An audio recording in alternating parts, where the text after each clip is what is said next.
Pembahasan kita pada pagi hari ini adalah tentang Allah Subhanahu wa taala Al-Wakil. Di mana Allah Subhanahu wa taala Al-Wakil, pertama nanti Allah Subhanahu wa taala munculkan nama Al-Wakil dalam surat Ali Imran ayat yang ke-173, alladzina qala lahumun nas innan nasa qad jama'u lakum fakhshawhum fazadahum imana wa qalu hasbunallahu wa ni'mal wakil.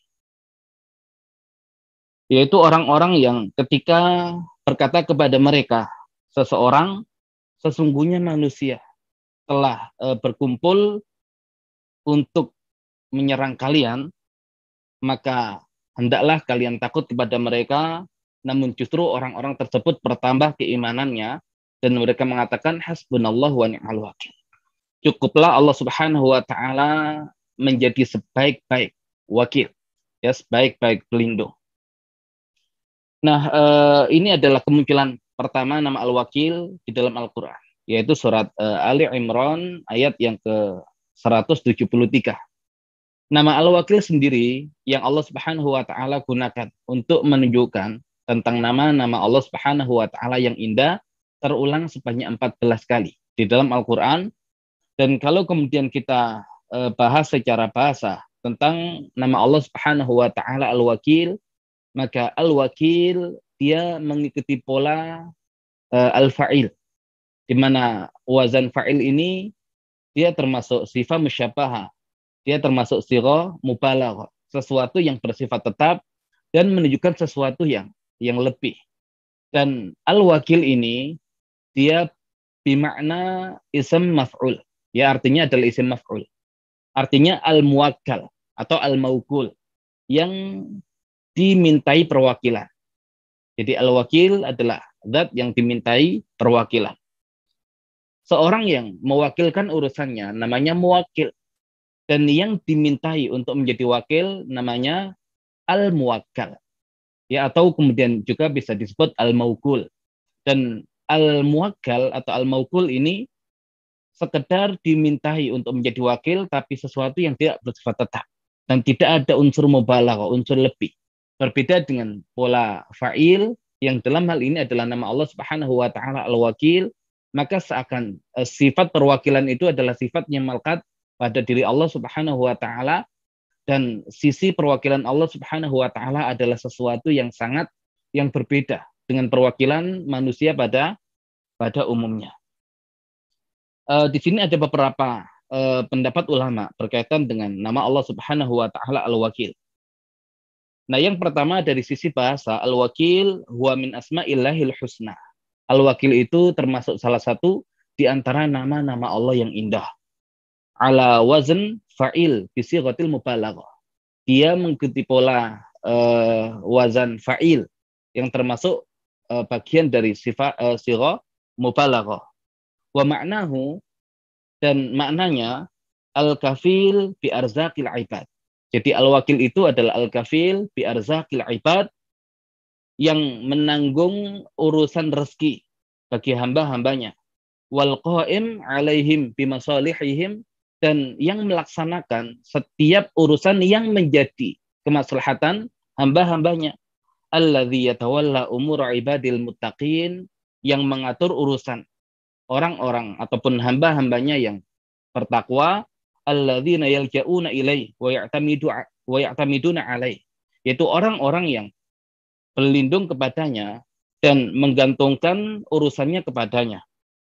Fayakfihim, maka dia Allah Subhanahu wa taala memberikan kecukupan bagi mereka, wa yughnihim, dan Allah Subhanahu wa taala memberikan kekayaan kepada mereka, wa yurdihim, dan Allah Subhanahu wa taala menjadikan mereka ridha. Karena mereka sudah mewakilkan urusannya kepada Allah Subhanahu wa taala, maka ujungnya Allah Subhanahu wa taala menjadikan mereka ridha. Berbeda dengan kita yang kemudian terkadang mewakilkan urusan kita kepada orang lain. Belum tentu hasilnya kita menjadi orang yang ridha terhadap wakil kita. Terkadang kemudian kita kecewa, ya, dan merasa kita sudah melakukan kesalahan dengan mewakilkan urusan kita kepada orang tersebut. Tapi yang demikian tidak ada pada Allah Subhanahu wa taala. Karena setiap orang yang mewakilkan urusannya kepada Allah Subhanahu wa taala, ujungnya adalah dia pasti ridho atas apa yang Allah Subhanahu wa taala berikan kepadanya. Karena yang namanya wakil, maka dia akan memberikan yang terbaik kepada mewakilnya, kepada yang memberikan perwakilannya. Dan Allah Subhanahu wa taala ketika seorang hamba mewakilkan urusannya kepada Allah, maka Allah Subhanahu wa taala tidak akan pernah mengecewakan hamba tersebut. Ya, maka lagi-lagi berkaitan dengan Allah Subhanahu wa taala Al-Wakil, nanti turunan amal dari keimanan kita kepada Allah Subhanahu wa taala Al-Wakil adalah at-tawakkul. Adalah bertawakal kepada Allah Subhanahu wa taala. Nah, di sini ada perkataan beberapa ulama. Yang pertama adalah perkataan Syekh As-Sa'di. Beliau mengatakan al-wakil. Wakil itu al-mutawalli li tadbiri khalqihi bi ilmihi. Yaitu yang mengurusi dan mengatur urusan makhluknya bi ilmihi, dengan ilmunya. Wa kamali qudratihi, dan kesempurnaan kuasanya. Wa syumuli hikmati, dan cakupan luas hikmahnya.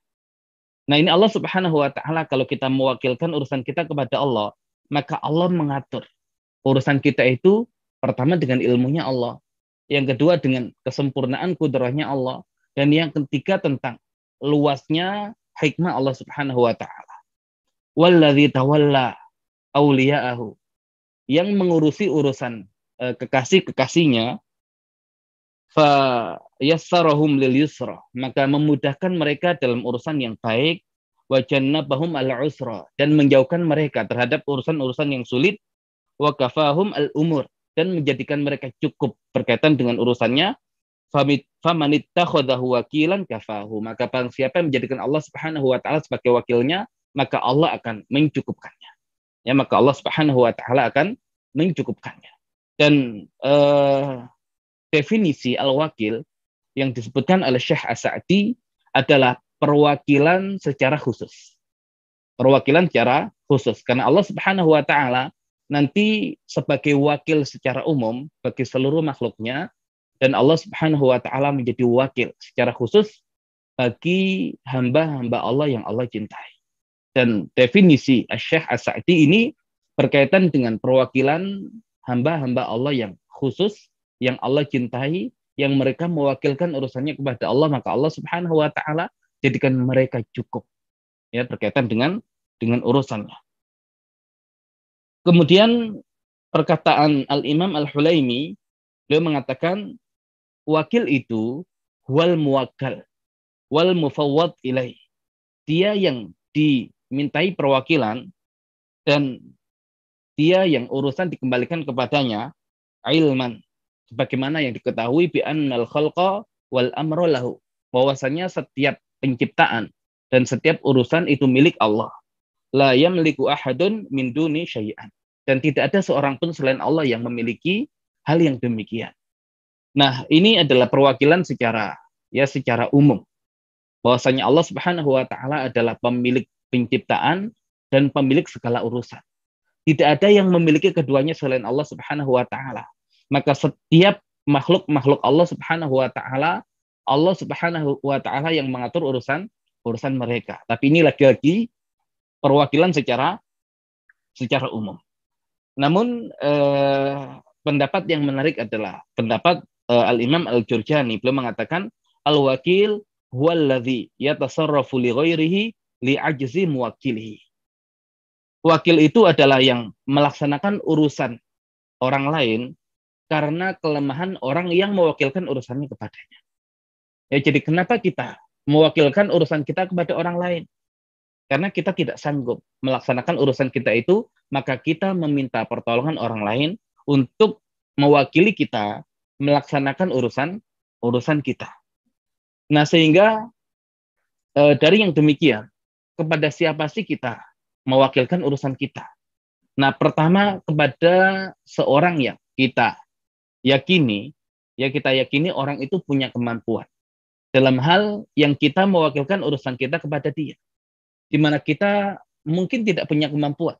atau mungkin punya kemampuan, tapi tidak sehebat orang yang kita jadikan wakil kita. Maka lagi-lagi ketika kita mewakilkan urusan kita, ya kita merasa orang itu lebih mampu daripada kita. Dan orang itu kita yakini bisa menyelesaikan urusan kita. Jadi yang pertama berkaitan dengan kemampuan. Kemudian kenapa sih kok saya wakilkan urusan saya kepada dia? Berarti saya percaya kepada dia.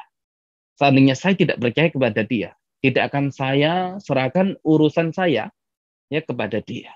Maka dua hal yang menjadi sebab seseorang mewakilkan urusannya kepada orang lain. Yang pertama adalah tentang kemampuan sang wakil, dan yang kedua adalah kepercayaan dari orang yang mewakilkan kepada sang wakil tersebut.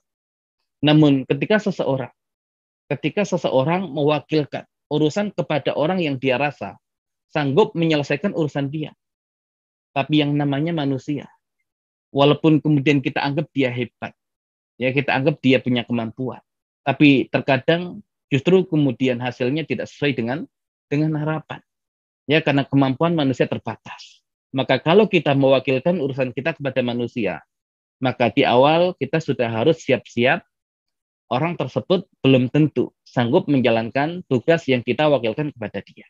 Karena dia manusia, kemampuannya terbatas. Kemudian yang kedua, bisa jadi sebetulnya dia mampu, tapi ternyata dia berkhianat kepada kita. Jadi kita yang sudah percaya kepada dia, memasrahkan dan menyerahkan urusan kita kepada dia, tapi justru kemudian dia berkhianat kepada kita dan tidak menjalankan sesuai dengan maslahat kita sebagai orang yang memberikan perwakilan kepada dia. Ya, jadi lagi-lagi kalau seseorang kemudian mewakilkan urusan kepada orang lain yang dia percaya, sebesar apapun kepercayaan dia kepada wakilnya, yang namanya manusia punya kemungkinan ya untuk berkhianat, yang kemudian kita yang mewakilkan urusan kita kepada manusia harus siap-siap kecewa. Ya, makanya dua hal ini yang menjadi penyebab kita mewakilkan urusan kita kepada orang lain. Kemampuan dia dan kepercayaan kita. Tapi walaupun seandainya ada dua hal ini dalam diri seseorang, ternyata belum tentu jaminannya sesuai dengan yang kita harapkan. Bisa dia tidak sanggup, bisa kemudian dia berkhianat. Tapi berbeda dengan Allah Subhanahu wa taala. Ya, karena Allah Subhanahu wa taala qudratuhu al-kamilah. Kudrahnya Allah Subhanahu wa taala itu sempurna. Kemudian ilmuhu wasi'ah, ilmunya itu sangat luas. Kemudian hikmatuhu syamilah, ya, dan hikmah Allah Subhanahu wa taala sangat luas dan mencakup semuanya. Maka kalau kemudian kita wakilkan urusan kita kepada Allah Subhanahu wa taala, ya pertama secara kudrah, tidak ada yang kemudian bisa mengalahkan Allah Subhanahu wa taala, dan secara kepercayaan Allah Subhanahu wa taala ketika sudah menerima perwakilan dari hambanya, maka Allah tidak akan kemudian mengecewakan hambanya. Innallaha la yukhliful mi'ad. Sesungguhnya Allah Subhanahu wa taala tidak akan pernah mengingkari janjinya. Dan janji Allah tadi, siapapun yang mewakilkan urusannya kepada Allah, maka itu sudah cukup. Allah akan menjadikan urusannya selesai. Ya, urusannya cukup dengan mewakilkan itu kepada Allah Subhanahu wa taala. Nah, sehingga definisi dari Al-Imam Al-Jurjani tadi menunjukkan memang orang yang mewakilkan urusannya adalah seorang yang sudah merasa tidak sanggup untuk mengurus urusannya itu dengan sendiri. Dia butuh orang lain yang dianggap punya kemampuan, yang dianggap orang itu terpercaya, sehingga dia serahkan urusan itu ya kepada orang yang menjadi wakilnya. Namun lagi-lagi harus siap-siap dengan kekecewaan, dan kalau kemudian kita ingin tidak ada kekecewaan bagi kita, maka serahkan urusan kita, wakilkan urusan kita kepada Allah Subhanahu wa taala. Nah, di Al-Qur'an Allah Subhanahu wa taala menjelaskan ada beberapa jenis perwakilan. Ada Allah Subhanahu wa taala Al-Wakil secara umum bagi seluruh makhluk-makhluknya. Allah Subhanahu wa taala berfirman dalam surat Al-An'am ayat yang ke-102. Dzalikumullahu rabbukum. Yang demikian itu Allah sebagai Rabb kalian, la ilaha illahu, tidak ada ilah yang berhak disembah kecuali Dia, khaliqu kulli syai. Allah itu pencipta segala sesuatu. Fa'buduh, maka sembahlah dia, maka beribadalah kepada dia, wa huwa ala kulli syai'in wakil. Dan Allah Subhanahu wa taala terhadap segala sesuatu wakil, sebagai wakil. Nah, dikatakan wa huwa ala kulli syai'in wakil. Bagaimana kata ala itu menunjukkan isti'la, tingginya kedudukan Allah Subhanahu wa taala. Dan Allah Subhanahu wa taala yang punya kedudukan yang tinggi di atas makhluk-makhluknya, seakan Allah Subhanahu wa taala yang mengurus semua urusan makhluk-makhluknya tersebut. Makanya dikatakan khaliqu kulli syai'. Allah itu pencipta segala sesuatu. Bayangkan seandainya Allah Subhanahu wa taala tidak menjadi wakil secara umum bagi makhluk-makhluknya. Bagaimana kemudian makhluk-makhluk itu bisa hidup? Kita saja untuk urusan detak jantung kita. Ya, kita mewakilkan yang demikian kepada Allah. Ya, kita tidak mengurus sendiri urusan detak jantung kita. Kemudian masalah aliran darah kita, sama itu juga kita wakilkan kepada Allah. Begitu pula dengan makhluk-makhluk yang lain. Ya, begitu pula dengan makhluk-makhluk yang lain. Hewan-hewan kemudian bisa hidup. Ya, kan Allah Subhanahu wa taala yang mengurus urusan mereka. Kemudian benda-benda yang lain yang kemudian bisa teratur ya untuk bisa menjalankan tugasnya sebagai makhluk-makhluk Allah di alam semesta ini, semua juga ya menggantungkan urusannya kepada Allah Subhanahu wa taala. Kalau bukan karena Allah yang mengatur, maka matahari tidak mungkin beredar dengan waktu yang teratur. Ya, bumi juga begitu, gunung juga begitu, laut juga begitu, dan semua ya tidak akan mungkin bisa berjalan dengan teratur kalau tidak Allah Subhanahu wa taala yang mengurusi urusan semuanya. Maka secara umum Allah Subhanahu wa taala adalah wakil dari seluruh ciptaannya. Dan inilah kemudian hal yang harusnya menjadikan kita bersyukur kepada Allah Subhanahu wa taala karena kita hidup di alam semesta ini dengan sangat nyaman, ya adalah berkat Allah Subhanahu wa taala yang mengatur ya urusan seluruh makhluknya. Bayangkan kalau setiap makhluk mengurus urusannya sendiri-sendiri, maka yang ada adalah kekacauan dan kita tidak bisa hidup dengan nyaman di alam semesta ini. Kemudian di surat Az-Zumar ayat 62 juga sama. Ya, masih berkaitan dengan Allah Subhanahu wa taala sebagai wakil secara umum bagi makhluk-makhluknya. Allah Subhanahu wa taala berfirman, Allahu khaliqu kulli syai'. Allah Subhanahu wa taala pencipta segala sesuatu, wa huwa ala kulli syai'in wakil, dan dia terhadap segala sesuatu wakil. Ya, adalah sebagai wakil. Ya, namun yang demikian lagi-lagi perwakilan secara umum. Mau tidak mau, maka Allah Subhanahu wa taala sebagai wakil bagi makhluk-makhluknya. Tanpa perlu usaha. Kemudian Allah Subhanahu wa taala yang langsung menjadi wakil bagi makhluk-makhluknya. Maka berbeda dengan wakil secara khusus bagi hamba, bagi para hambanya. Ya, jadi kalau tadi perwakilan secara umum bagi seluruh makhluknya, tapi nanti Allah Subhanahu wa taala menjadi wakil secara khusus bagi para hambanya yang beriman dan bertawakal kepada Allah Subhanahu wa taala. Contohnya adalah ayat yang berkaitan dengan tadi kemunculan pertama nama Al-Wakil di dalam Al-Qur'an, yaitu surat Ali Imran ayat 173. Alladzina qala lahumun nas innan nasa qad jama'u lakum fakhshawhum fazadahum imana wa qalu hasbunallahu wa ni'mal wakil. Ini bukan seorang ataupun bukan ya hamba biasa, ini adalah hamba-hamba yang luar biasa kekokohan imannya, sehingga dalam kondisi yang sangat genting seperti itu, di saat sekelompok manusia sudah berkumpul untuk menyerbu mereka, untuk menyerang mereka, untuk menghabisi mereka, harusnya mereka kemudian merasa takut dengan yang demikian.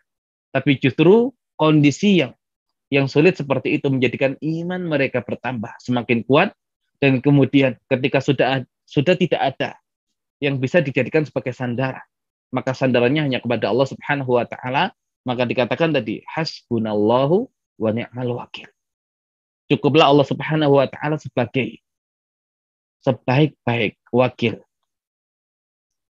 Nah, kemudian di dalam Al-Qur'an Ya, di dalam Al-Quran Allah Subhanahu wa Ta'ala memerintahkan agar orang-orang yang beriman bertawakal kepada Allah Subhanahu wa Ta'ala.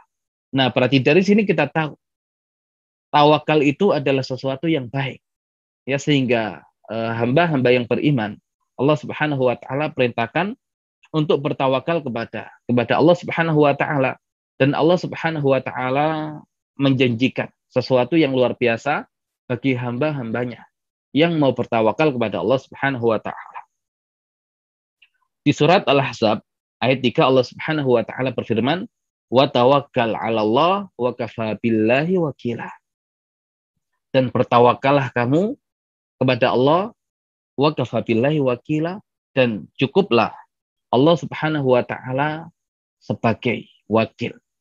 Ya, jadi seakan kalau kemudian kita sudah bertawakal kepada Allah Subhanahu wa Ta'ala, maka yang kita jadikan satu-satunya wakil ya adalah Allah Subhanahu wa Ta'ala. Kita tidak menjadikan yang lain sebagai wakil kita. Ya, kenapa? Karena tadi cukup Allah. Ya, cukup Allah. Kalau kemudian kita mengatakan kita bertawakal kepada Allah, tapi sandaran kita tidak hanya kepada Allah, tapi ada kepada satu yang lain, ya maka di situ belum bertawakal sepenuhnya. Ya, dan belum kita mempercayakan urusan kita kepada Allah. Makanya tawakal itu kalau sudah kita serahkan urusan kita kepada Allah, ya sudah, kita merasa cukup. Ya, kita tidak butuh kemudian sandaran-sandaran yang lain. Di surat Ali Imran ayat yang ke-159 sama juga Allah Subhanahu wa Ta'ala berfirman, fa idza azamta fatawakkal 'ala Allah.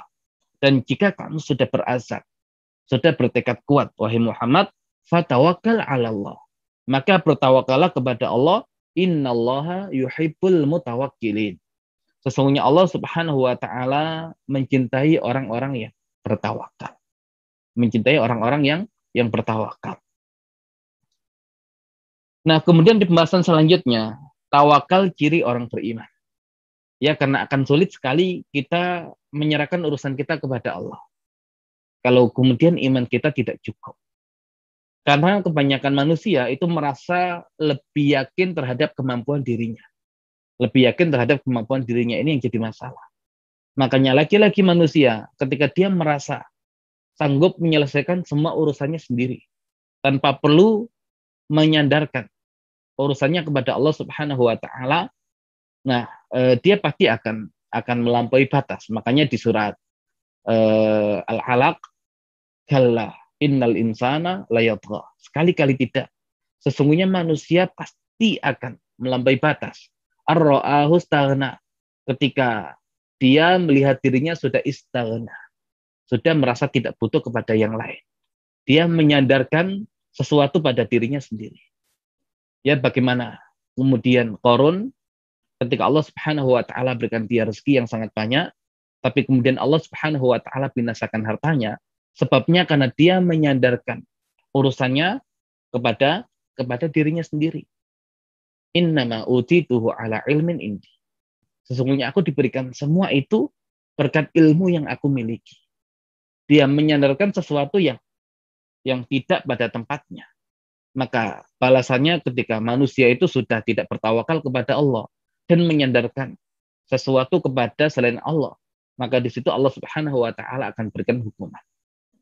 Dan kita juga tahu bagaimana kaum muslimin di perang Hunain, peperangan setelah Fathu Mekah, di mana Fathu Mekah Rasulullah Shallallahu Alaihi Wasallam ditemani oleh 10.000 pasukan muslimin untuk menaklukkan dan membebaskan kota Mekah.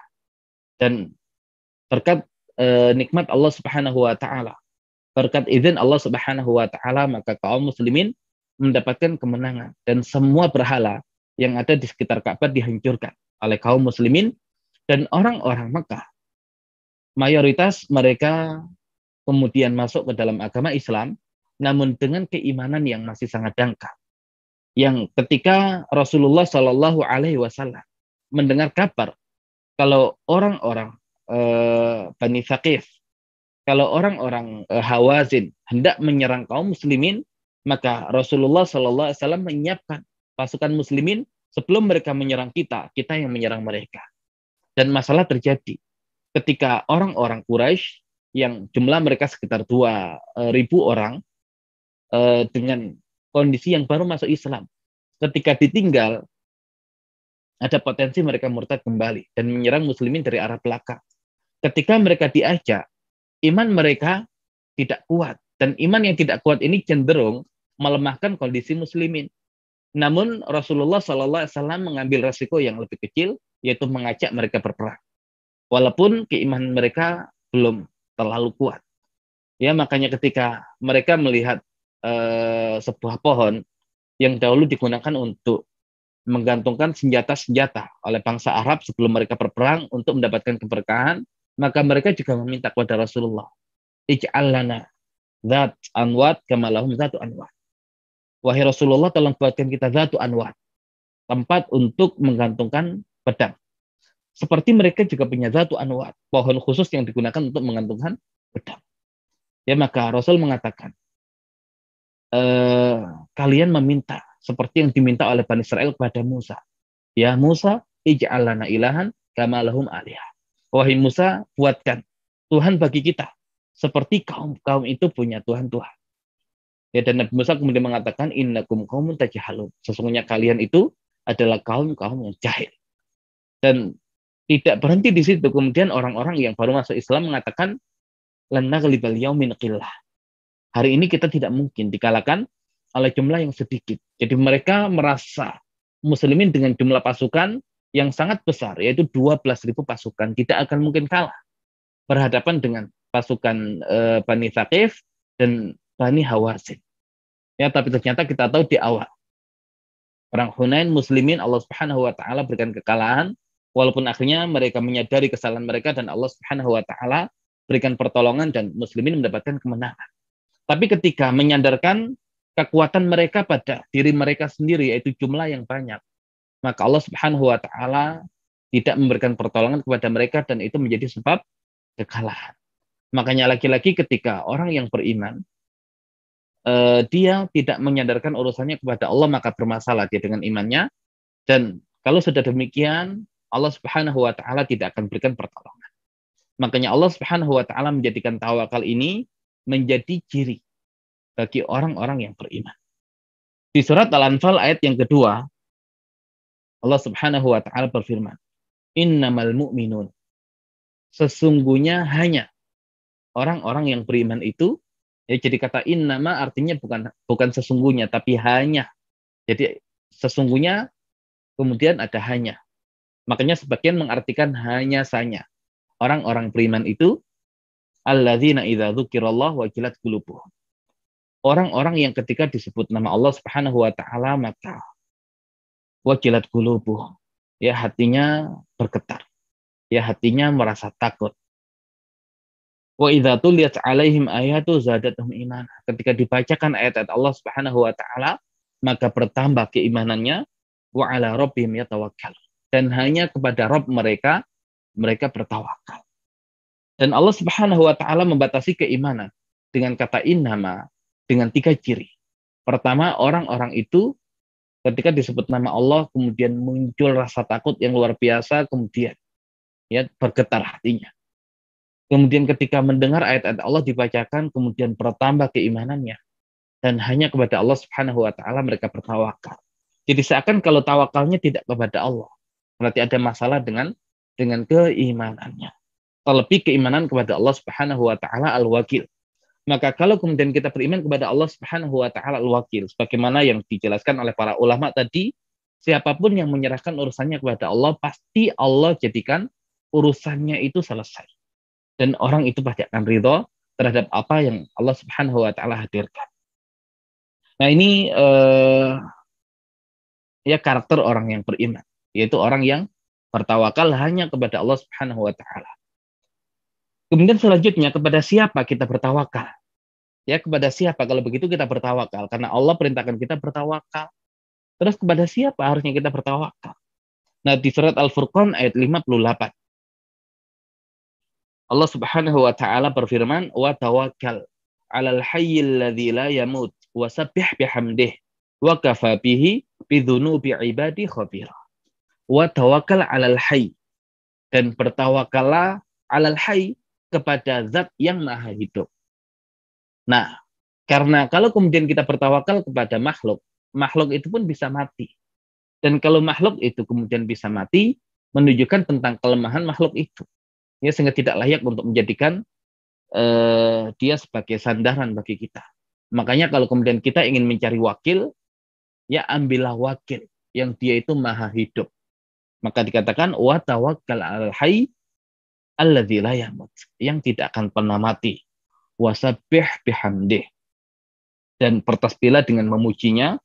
Wa kafa bihi bidzunubi ibadi khabir, dan cukuplah bagi dia Allah Subhanahu wa taala maha melihat, maha mengetahui, maha teliti berkaitan dengan dosa-dosa hambanya.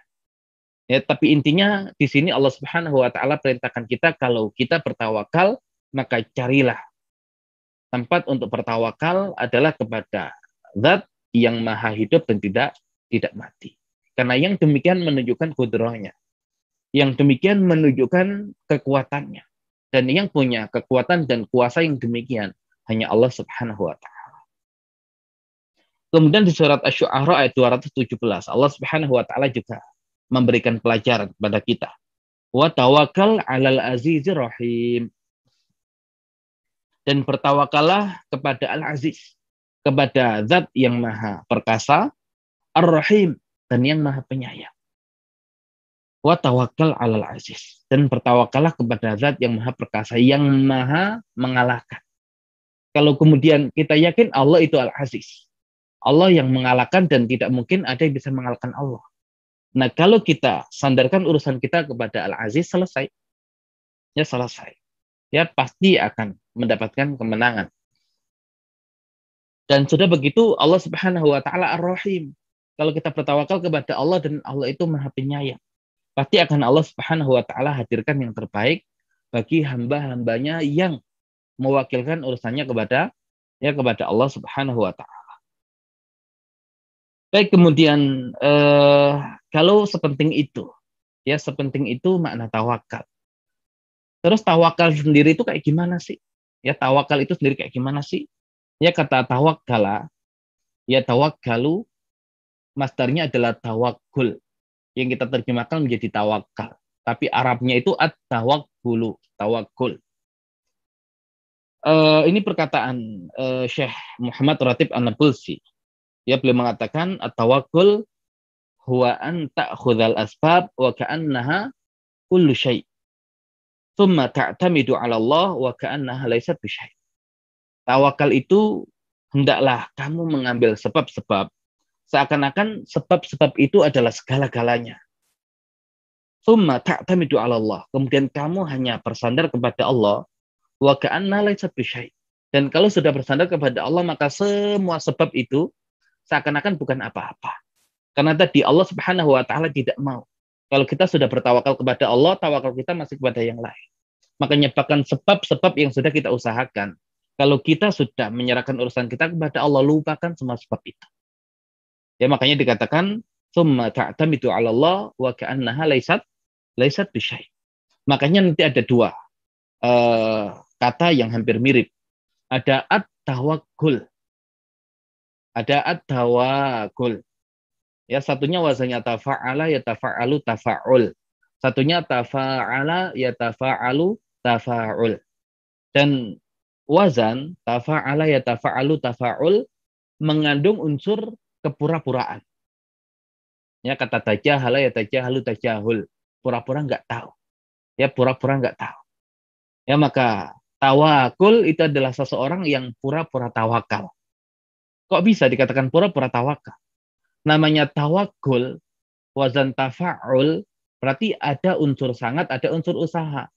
Maka seseorang kalau belum usaha, dan usahanya belum sangat, dan kemudian menyerahkan urusan kepada Allah, maka itu bukan tawakul, tapi itu tawakul. Ya, makanya Allah Subhanahu wa taala bagi hamba yang bersifat khusus, Allah tidak langsung kemudian menjadi wakil bagi hamba tersebut. Hamba tersebut harus berusaha, ya, sekuat yang dia mampu untuk mengambil sebab-sebab agar Allah Subhanahu wa taala mau menjadikan dia sebagai orang yang diwakili oleh Allah. Tapi kalau kemudian dia tidak pernah berusaha, menghadirkan sebab-sebab itu, maka itu bukan tawakul tapi tawakul. Jadi Allah itu tidak mau kalau kemudian sejak awal kita langsung menyandarkan urusan kita kepada Allah. Itu sebuah kemalasan. Allah minta dulu kita berusaha sekuat tenaga kita. Kalau sudah sampai di batas akhir kemampuan kita, nah di situ kita menyadari kita ini adalah seorang yang lemah.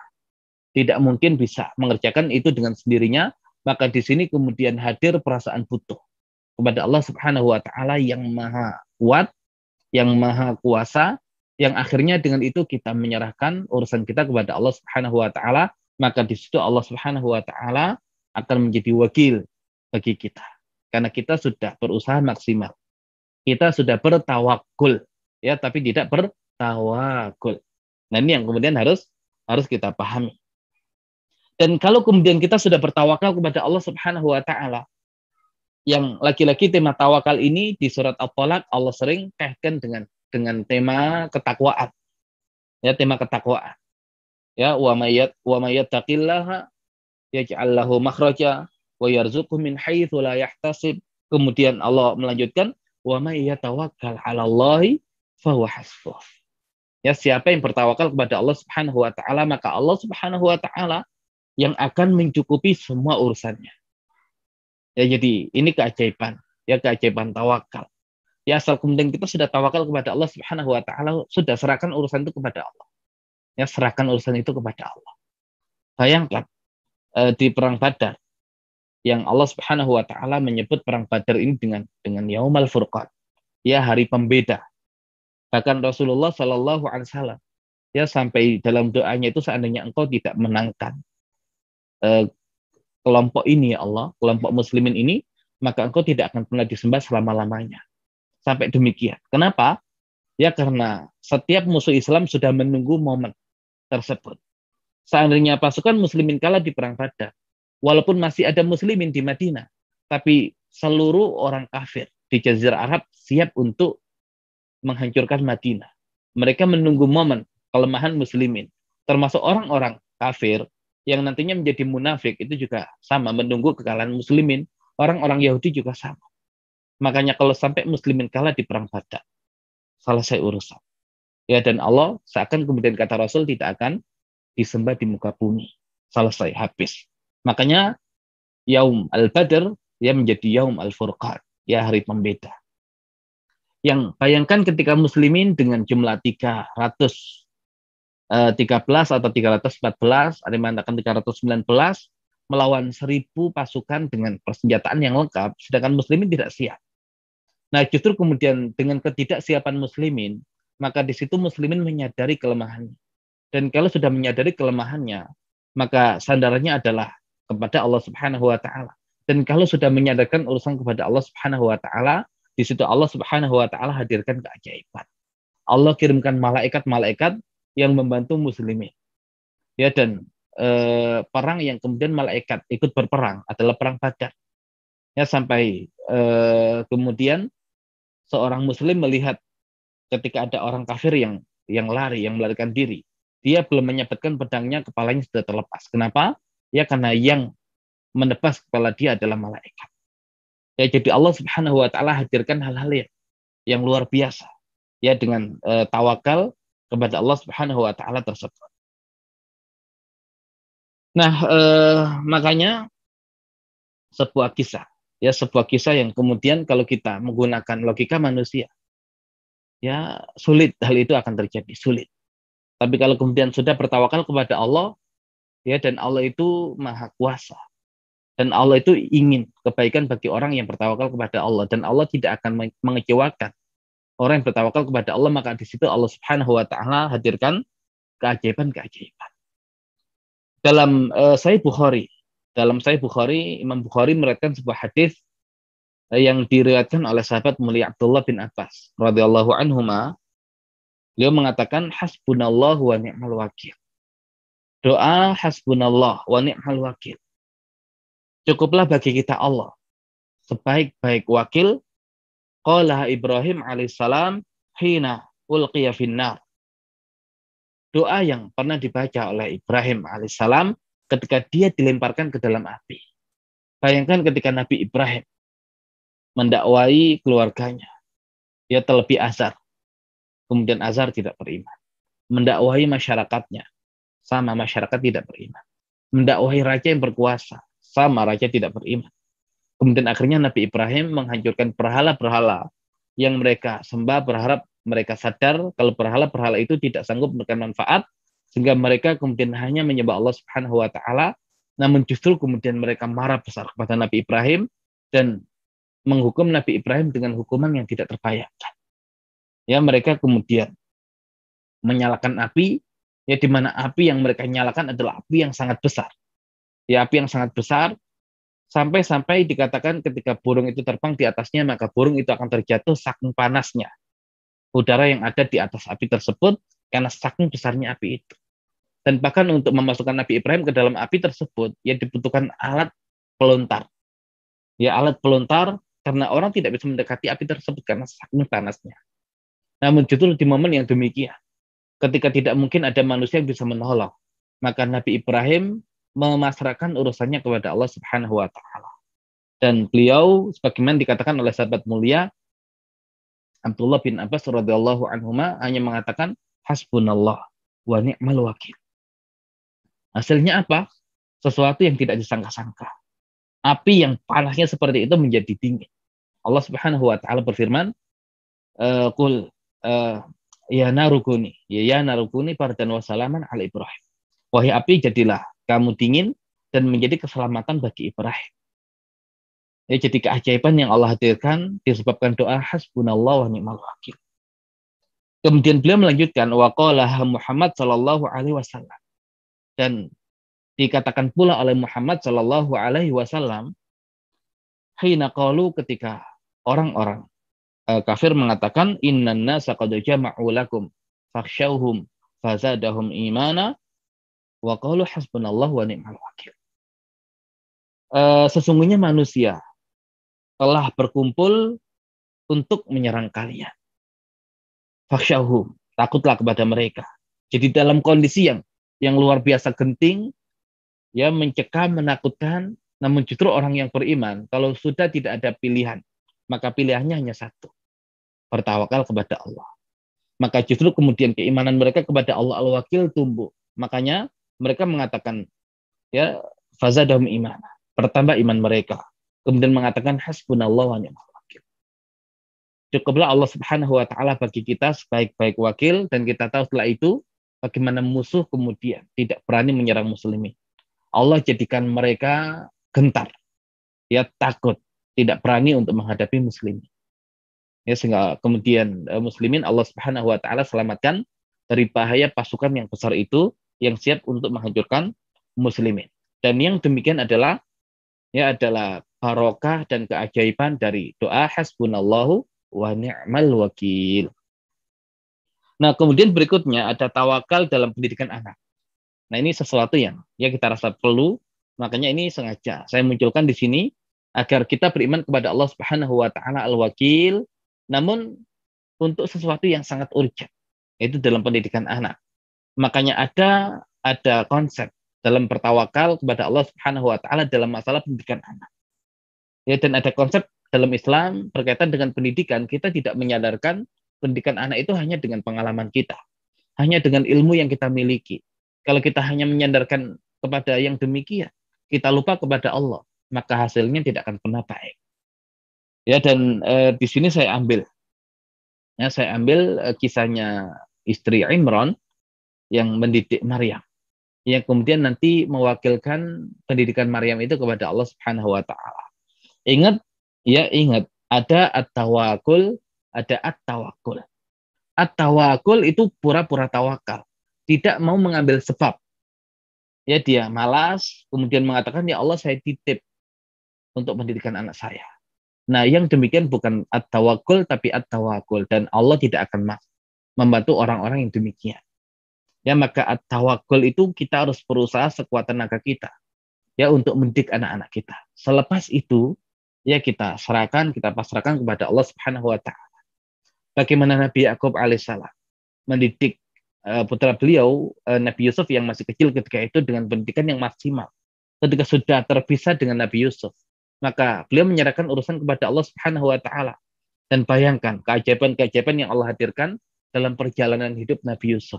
Itu adalah berkat ketawakalan orang tuanya kepada Allah Subhanahu wa taala berkaitan dengan pendidikan Nabi Yusuf. Tapi tidak langsung dilepas, tapi diawali dengan mengambil sebab-sebab ya dalam masalah pendidikan anak. Nah, Allah Subhanahu wa taala berfirman, "Fataqabbalaha rabbuha biqabulin hasanin." Maka Rabb-nya yaitu Allah Subhanahu wa taala menerima pendidikan Maryam itu biqabulin hasanin, dengan penerimaan yang baik. Kalau kemudian kita lihat ada kata taqabbala, kemudian Allah sebut masdarnya adalah qabul. Dan ini sesuatu yang tidak pas. Karena taqabbala masdarnya adalah taqabbul.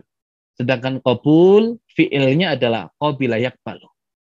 Nah, seakan asli kalimatnya adalah fataqabbalaha rabbuha bitaqabbulin hasanin wa qabilaha qabulan hasanah. Ya, jadi Allah Subhanahu wa taala menerima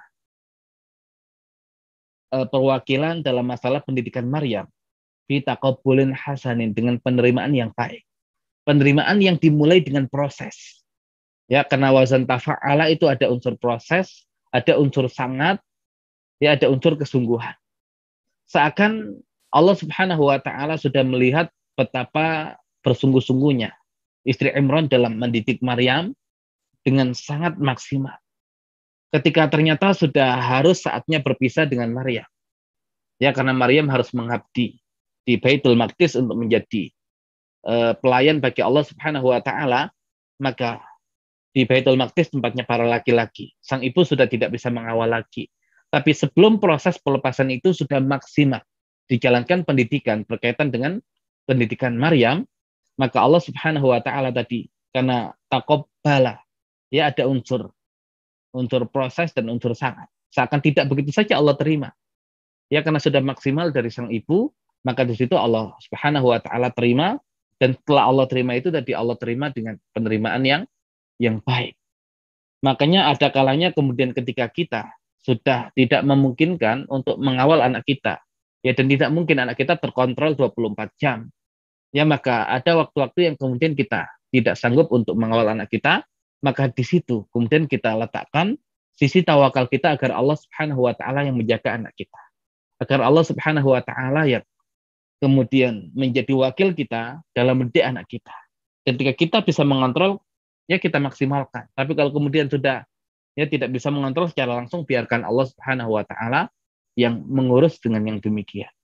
Kita langsung pasrahkan kepada Allah tanpa berusaha, itu tidak baik. Itu tawakul. Kemudian kita tidak mau menitipkan kepada Allah, kita hanya sandarkan kepada diri kita, kepada ilmu kita, kepada pengalaman kita. Nah, itu juga tadi istighna yang tidak baik pula. Bagian dari seseorang yang telah melampaui batas dan tidak beriman kepada Allah Subhanahu wa taala al-wakil. Ya, maka orang yang beriman itu dimulai dari usaha maksimal dia. Tadi anta khudal asbab wa ka'annaha kullu syai. Mengambil semua sebab seakan-akan sebab itu adalah segala-galanya. Nah, kalau kemudian sudah maksimal, tsumma ta'tamidu 'ala Allah wa ka'anna laysat bisyai.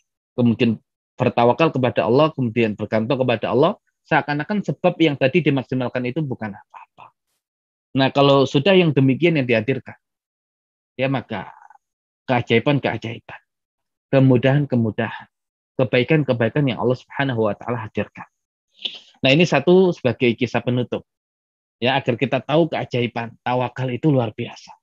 Keajaiban menjadikan Allah sebagai wakil itu luar biasa. Di Islam, ya di Islam nanti kan ada konsep. Ya, konsep dalam mengambil seseorang untuk menjadi menantu.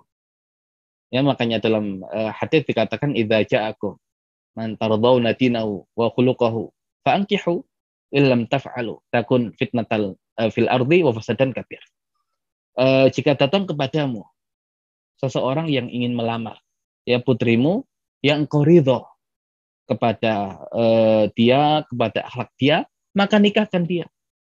Kalau kemudian kamu tidak lakukan itu, maka yang terjadi adalah fitnah dan kerusakan yang besar yang ada di muka bumi. Ya, walaupun lagi-lagi bukan berarti setiap orang yang kemudian datang ya dan kemudian orang itu akhlaknya baik, Ya tidak boleh kemudian kita tolak, nggak ada masalah. Ya ketika kita punya alasan yang dibenarkan oleh syariat. Tapi kalau kemudian kita merasa orang itu nggak punya kekayaan, orang itu nggak punya jabatan, nggak punya kedudukan. Nah, sebab-sebab yang tidak syar'i ini yang kemudian menjadi fitnah dan kerusakan. Tapi kalau sebabnya syar'i, ya tidak ada masalah. Nah, kita tahu sahabat Nabi Muhammad SAW yang kemudian luar biasa, ya yang kemudian luar biasa menjadi sahabat yang paling mulia adalah Abu Bakar As-Siddiq. Bayangkan ketika Rasul dalam sebuah hadis mengatakan imannya Abu Bakar ketika diletakkan di satu sisi timbangan dan seluruh iman umat Nabi Muhammad di sisi yang lain, maka imannya Abu Bakar lebih berat. Ya, dan Abu Bakar seorang yang kemudian ilmunya luar biasa. Ketika kemudian imannya Abu Bakar diambil diganti dengan imannya Umar, dan di sisi yang lain iman seluruh umat Nabi Muhammad, maka lebih berat imannya Umar. Ya, makanya sahabat yang paling mulia adalah Abu Bakar dan Umar. Dan siapa yang tidak ingin kemudian punya menantu seperti keduanya? Masa iya kemudian ketika datang dua orang yang seperti ini kemudian ditolak? Sesuatu yang hampir mustahil, ya, hampir mustahil. Ya, tapi ingat ketika Abu Bakar ingin melamar Fatimah radhiyallahu anha, putri kesayangan Nabi Shallallahu alaihi wasallam, yang kemudian beliau mengatakan tidak sempurna dari para wanita itu kecuali hanya 4. Ya, salah satunya adalah Fatimah binti Rasulullah. Wajar kalau Abu Bakar ada keinginan untuk mendapatkan istri yang demikian. Dan ketika Abu Bakar datang, ya ternyata Rasulullah SAW menolak lamaran Abu Bakar. Ya kemudian akhirnya Umar ketika tahu lamaran Abu Bakar ditolak, maka Umar ya melakukan lamaran untuk Fatimah radhiyallahu anha, dan ternyata Umar juga ditolak. Padahal dua-duanya orang yang sangat luar biasa. Dan ternyata kalau kemudian kita tahu ya bagaimana kisah cinta antara Fatimah dengan Ali, di mana Ali bin Abi Thalib ini adalah sepupu Rasulullah yang juga merupakan anak asuh Rasulullah. Kenapa? Karena Abu Thalib paman beliau pemimpin Quraisy, tapi kemudian anaknya banyak dan dia miskin. Maka kemudian Rasulullah SAW bahkan sebelum diangkat menjadi nabi mengatakan kepada Abbas paman beliau, ya agar meringankan beban Abu Thalib dengan mengambil masing-masing mengambil satu anak dari Abu Thalib. Dan Abu Thalib mengatakan silakan asuh anak saya yang manapun, asal jangan akil. Maka Nabi Muhammad SAW mengambil Ali untuk diasuh, dan Abbas radhiyallahu an mengambil Ja'far bin Abi Thalib untuk diasuh. Sehingga Ali bin Abi Thalib ini sejak kecil sudah hidup bersama Rasulullah SAW di rumah beliau, dididik oleh Nabi Muhammad sendiri dan juga Khadijah radhiyallahu anha. Ya, sehingga interaksi antara Ali dengan Fatimah sudah terjadi sejak masih sangat belia sekali. Dan kemudian kita tahu ya antara Ali dengan Fatimah itu adalah seorang yang saling mencintai. Ya, namun dalam Islam nanti ada batasan-batasan, ada aturan-aturan yang tidak boleh dilanggar. Cinta itu urusan di dalam hati. Ya, sehingga tidak ada dosa bagi seseorang yang mencintai orang lain. Ya, asal kemudian tidak melanggar batasan-batasan syar'i. Maka Fatimah dia ingin menjaga kesucian cintanya dengan tidak mau melakukan hal-hal yang melanggar syariat. Ali juga sama. Ya, Ali juga sama. Ya, ingin menjaga kesucian cintanya dengan tidak mau melanggar syariat. Ya, sehingga cinta keduanya adalah cinta yang terpendam di hati masing-masing. Dan kemudian masalah terjadi ketika Ali mendapati kabar ya kalau Abu Bakar datang kepada Rasulullah SAW untuk melamar Fatimah. Ya, seorang yang selama ini beliau cintai. Dan siapa yang tidak tahu kualitas Abu Bakar? Ya, siapa yang tidak ingin punya menantu seperti Abu Bakar? Ya, pasti akan diterima. Ya, maka seakan kemudian Ali sudah pasrah kalau wanita yang dia cintai akan dilamar oleh orang lain. Dan ternyata qadarullah, Rasulullah menolak lamaran Abu Bakar. Kemudian Umar datang. Ya, ketika kemudian sudah hilang beban Ali bin Abi Thalib ketika mengetahui lamaran Abu Bakar ditolak. Datang lagi lamaran Umar yang kemudian menjadi beban lagi. Dan siapa yang tidak ingin punya menantu seperti Umar? Bahkan di kemudian hari Ali bin Abi Thalib pun menikahkan anak beliau Ummu Kulthum dengan Umar. Maka Umar bin Khattab itu menantunya Ali bin Abi Thalib. ya menantunya Ali bin Abi Thalib. Nah, Umar ini ya ternyata juga sama, ditolak oleh Rasulullah Shallallahu Alaihi Wasallam. Dan kemudian akhirnya para sahabat yang lain mengatakan kepada Ali, jangan-jangan Rasulullah ingin menjadikan kamu sebagai menantunya. Dan ternyata benar, tidak? Ternyata benar. Akhirnya Ali bin Abi Thalib yang diterima lamarannya untuk menikah dengan Fatimah. Dan ketika sudah menikah itu kan terjadi dialog antara Fatimah dengan Ali. Ya kalau Fatimah mengatakan kepada Ali dahulu pernah mencintai seorang laki-laki. Yang ketika Ali mendengar perkataan itu menjadikan Ali bin Abi Thalib itu sangat cemburu luar biasa.